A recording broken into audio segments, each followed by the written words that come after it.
Among the roar of military aircraft during World War II, a class of aircraft operated by private owners silently soars, unpredictably reshaping the course of history.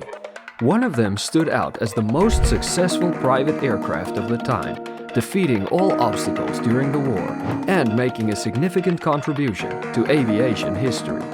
Pilots flew these aircraft to battle for control of the air. On the ground, large factories built these planes to replace those lost in combat. Bullets damaged many planes during battles, but these aircraft are remembered for their significant roles in the war. Their designs still evoke respect and admiration today. The Hawker Hurricane, which first flew in 1935 and had 14,487 planes built in the years after, was a key fighter for the RAF during World War II. It had a lightweight structure made mostly of wood and steel, making it cheap to produce.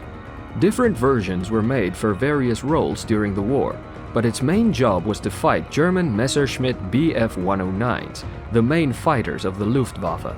Despite being responsible for 60% of German losses in the Battle of Britain, the Hurricane was overshadowed by the more famous Spitfire, which had a sleeker design. The Hurricane, however, played a crucial role and should be remembered as a true hero of that battle.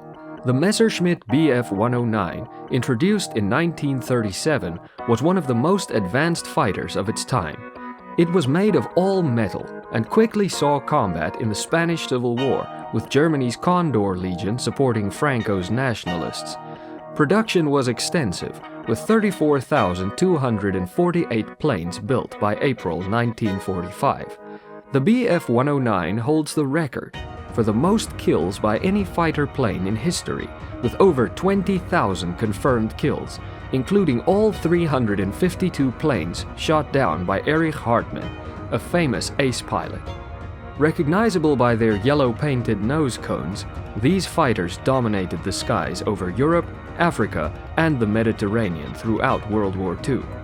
After Germany's defeat in 1945, the Bf 109 was retired from the Luftwaffe, but later served in the Israeli Air Force during the 1948 Arab-Israeli War.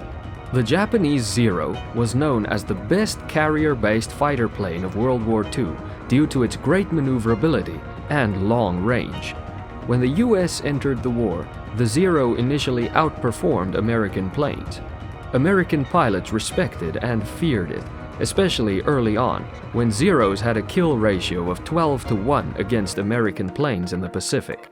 However, the Americans quickly adapted, and by mid-1942, they matched the Zero's kill ratio. By 1944, American planes caught up in firepower, armor, and speed.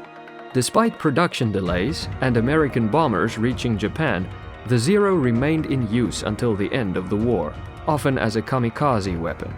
It was a key fighter plane for the Imperial Japanese Navy Air Service and is remembered as a classic and deadly aircraft. The Focke-Wulf FW-190 is widely considered one of the best fighters of World War II. It joined the German Luftwaffe in 1941 and was produced in large numbers alongside the Bf 109, which was the backbone of the Luftwaffe. Powered by a powerful BMW engine, it could reach speeds of up to 410 miles per hour. The FW-190 was known for its strong armament, including a nose-mounted machine gun, cannons on the wings, and additional cannons on the mid-wings. Pilots preferred the FW-190 over the Bf 109 for its superior performance and power. It underwent improvements throughout the war, and its popularity led to over 20,000 units being built. The Yakovlev Yak-3, a Soviet fighter plane in the later years of World War II, is highly debated among experts as one of the best of its time.